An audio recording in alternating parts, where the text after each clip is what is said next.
I work as a researcher and project manager at the Atlantic Initiative. We are an NGO from Sarajevo, Bosnia and Herzegovina, and we deal with the research of violent extremism, different forms of violent extremism, but also we work on prevention of violent extremism. So kind of our approach is bringing the voices from the local community to the policymakers eventually and influence different policies, so especially policies on prevention of violent extremism and combating terrorism. We work a lot on conducting needs assessment at the local level, so we know eventually we kind of find out what the local community needs, what local institutions at the local level, what are their needs, which capacities they need to strengthen in order to effectively do prevention work, but also kind of work that is connected to the rehabilitation and reintegration of foreign returnee fighters from Syria and Iraq. With all of that, we kind of connect different forms of violent extremism. We work on the far right, we work on online radicalization, but we also work on rehabilitation and reintegration of foreign terrorist fighters and their family members. I mean, we kind of do that through strengthening different institutions at a different level. The biggest kind of lessons learned throughout this process of advising, I would say, and helping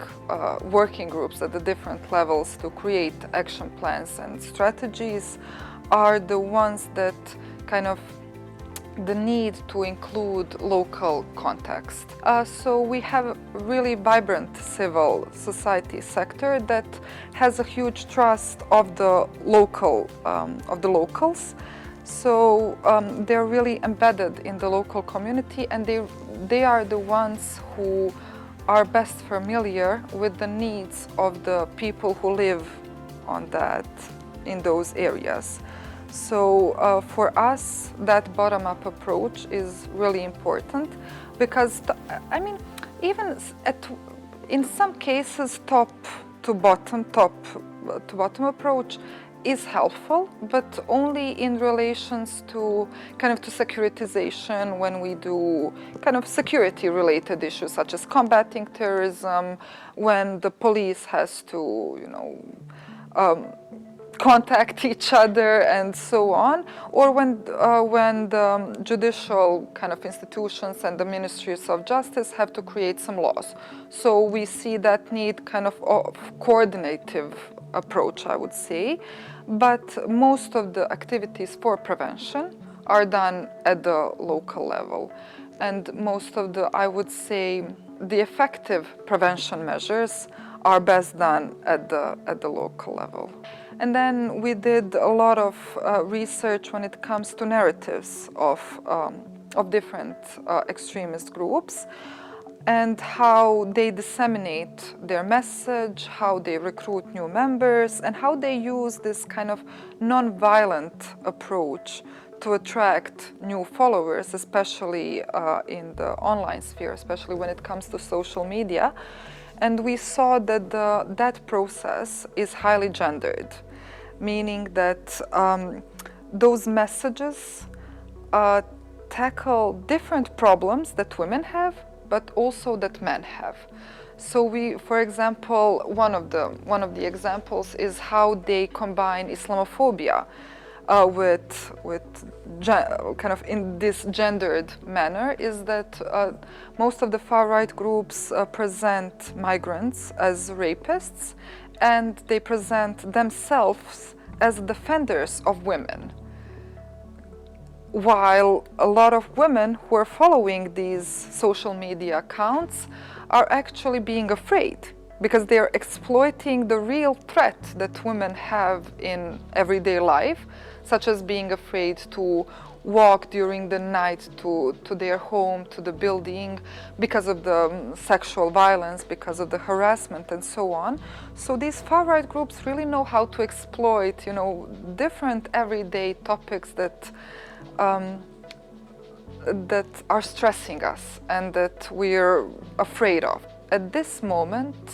Bosnia and Herzegovina really has a vast, kind of a big number of women organizations that can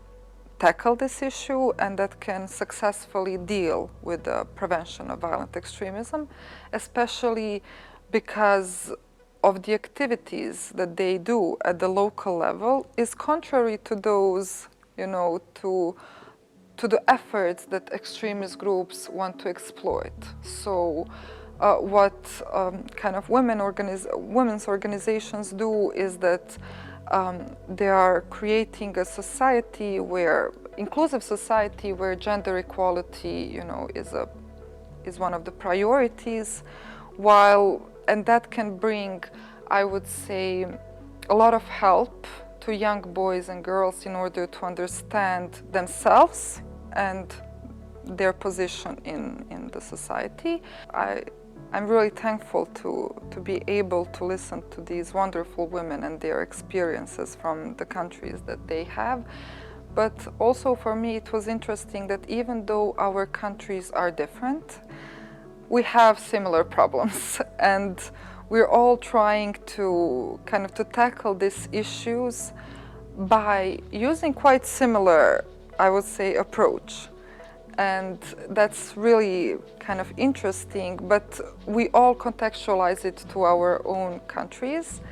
And that's really interesting because I met some strong women who are really, I would say, warriors in their countries. So that was kind of a sense of optimism for me, that there is something that is worth fighting for, even though sometimes in our work pessimism is,